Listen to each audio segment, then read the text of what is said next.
आज हम देखेंगे क्लास 7th की वर्कशीट नंबर 24 और विषय है हिंदी। रक्त और हमारा शरीर। प्यारे बच्चों, क्या आप जानते हैं कि रक्त का हमारे शरीर में क्या कार्य होता है, उसमें कौन कौन से तत्व विद्यमान होते हैं, उनकी क्या विशेषता होती है, मतलब कि रक्त हमारे शरीर में क्या काम करता है, कौन कौन से उसमें तत्व होते हैं और क्या उसकी विशेषता है। तो चलिए हम अपनी पाठ्य पुस्तक वसंत भाग 3 के एक पाठ रक्त और हमारा शरीर को पढ़कर अपने इन प्रश्नों के उत्तर ढूंढने का प्रयास करते हैं। इस क्रम में आज हम पाठ के इस अंश को पढ़कर रक्त और अपने शरीर के बारे में अपनी समझ को बढ़ाते हैं। तो पहला है, अनिल के मन में जिज्ञासा हुई। वह बोला, दादी एक सवाल पूछूं? हाँ हाँ, क्यों नहीं, डॉक्टर दादी ने कहा। तो फिर बोला, एनीमिया में से आपको क्या मतलब है दादी, उसने पूछा। तो यह जानने के लिए तुम्हें रक्त के बारे में जानना होगा। तो इसके बारे में क्या करना है, जानने के लिए आपको रक्त के बारे में जानना होगा, डॉक्टर दादी ने कहा। फिर बोली, अनिल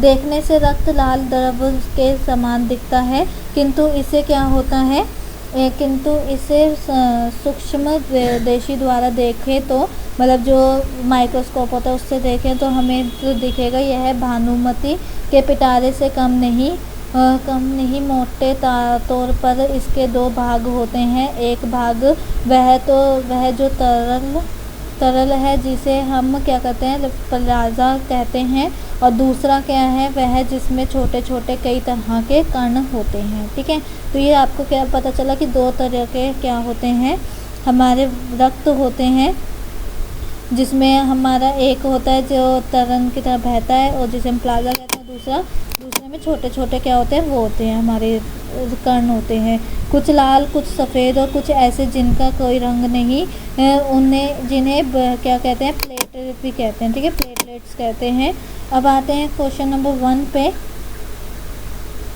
तो क्वेश्चन नंबर 1 देखो क्या कह रहा है, एनीमिया से आप क्या समझते हैं। तो आप यहाँ पर देख सकते हो कि हमें यहाँ पे पूरा बताया, वही हम यहाँ पर लिख सकते हैं, वरना तो आप ये आंसर लिख सकते हो। पहला हो गया, शरीर में खून की कमी या फिर हीमोग्लोबिन की कमी होना, उससे होता है। और भानुमति का पिटारे से क्या आप मतलब अर्थ है, उसको वाक्य में बना के लिखे, तो मैंने वाक्य में बना के लिख दिया है। आपके मन में शरीर को लेकर कौन कौन सी जिज्ञासा पैदा होती है, जैसे कि नाखून कैसे बढ़ते हैं, ये भी लिख सकते हो, बाल कैसे बढ़ते हैं, या फिर कुछ भी, हाइट कैसे बढ़ती है, सब कुछ।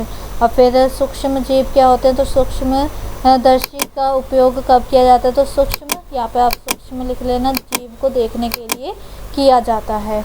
अब आते हैं नेक्स्ट वाले पे। तो नेक्स्ट वाला है, प्लाज्मा किसे कहते हैं। तो हमने अभी ऊपर देखा था कि प्लाज्मा हम किसे कहते हैं, जो तरल रक्त होता है, छोटे बड़े कई तरह के रक्त कण होते हैं, ये नहीं आएगा। प्लाज्मा एक भाग वह जो तरल है जिसे हम प्लाज्मा कहते हैं। ठीक है, तो ये आप लिख लोगे आंसर नंबर 5 में। और इसी के साथ आपकी वर्कशीट भी कंप्लीट होती है। आई होप आपको वीडियो अच्छी लगी हो। अगर अच्छी लगी तो प्लीज़ लाइक कीजिए, चैनल पे नए हो तो सब्सक्राइब करना बिल्कुल ना भूलें और कमेंट में रिव्यू ज़रूर दें।